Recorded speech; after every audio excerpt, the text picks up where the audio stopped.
I think one of the hardest ones to implement, and I think, again, Dustin referred to this, is the optimization processes, because that's half art, half science, and depends a lot on the person doing the optimization, to be honest.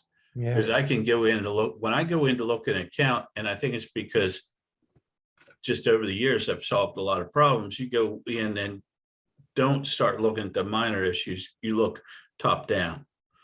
Yep. At our devices, at our, those sorts of things. Is one device converting at 100% higher than the other device in days a week? Different things like that that you can look at and get and then knowing when to make the decision. How much data is significant data, and the other thing is how sensitive is the client. So there's like all these things that you can't just put a checklist that says, clients, super sensitive. This is the exact right amount of data that you need to have to make this decision. You could set up those things. They're not always going to be right. That's one of the reasons we implemented the traffic light stuff, just to throw a customer into yellow if they are That's sensitive. what we do, code yellow. Yep.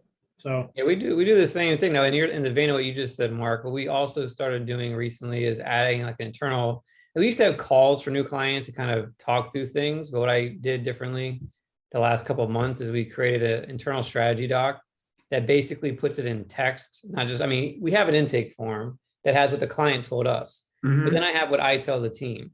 And sometimes they don't take great notes. You know what I mean? Like nothing personal, but they just miss stuff, right? Because maybe I'm talking fast. I'm a fast talker, so it can happen, right? Or they just miss something that I thought was important that they didn't think was that important, right? And then it's like, well, why didn't we do this? Oh, well.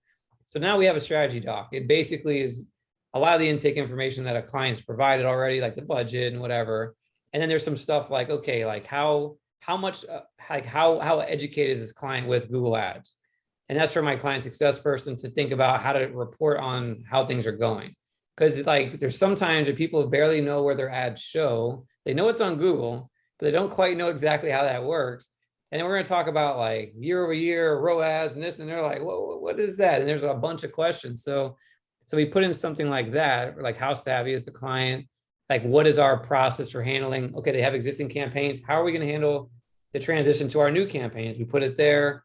Like what are some potential issues that I'm looking like we could be facing, right? So like sometimes you get an account that's been running, or it's a new client that that you're probably going to have some issues. Because like you said, Mark, you've done it enough times to know like this is a low search volume kind of account.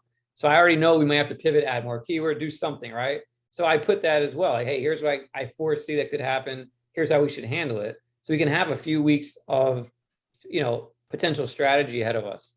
And I think that's kind of been helpful. Now getting the team to really get used to it and adopting and coming back to it, that's part of the training process. And we've only done this a handful of times so far, but I find it helpful for me because I can brain dump right into this document. And when people say, hey, what about this? I will refer them to the document. Like, did you check the strategy doc? Oh no. Okay. Well, go there. Like, that's why I spent an hour putting that thing together and why I went over it on a call. So I don't have to have these questions, and I don't mind answering questions, right? If we're like on a call already and you ask a question, but like I'm trying to not become the bottleneck of information between what the client wants and how we're doing it. And we use the red, yellow, green, and we add blue in there too for scaling. But I mean, that's like a great context from like you said, performance. And there's like, well, what does the client think is happening? Because sometimes performance is good, the client doesn't understand it and they're not happy. Or the other way around, sometimes performance is bad, but they're happy because they're happy that, yeah, we're not there yet, but we're on the right track, right? There's a balance. And I didn't want to have two colors, then it just gets way too confusing. Of like, what's a blended color? Red and a green equals what is that? Like, I don't know. What I typically do is ask to try to keep it simple, because I have people will overcomplicate things if you give them the opportunity. So I'm like, well, what are the 3 accounts you have that need the most attention right now? Just give me 3. I don't want to get a breakdown of every single account. And this one's like 90% there. Just give me the 3 that are the attention, need the attention the most.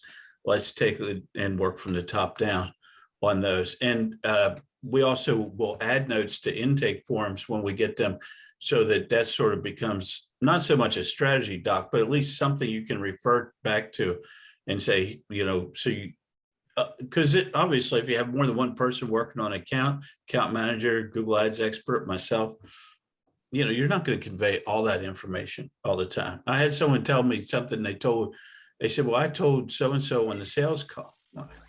Yeah. Yeah, don't remember that. I wasn't on the sales call, and didn't remember it was a sales call. Yeah.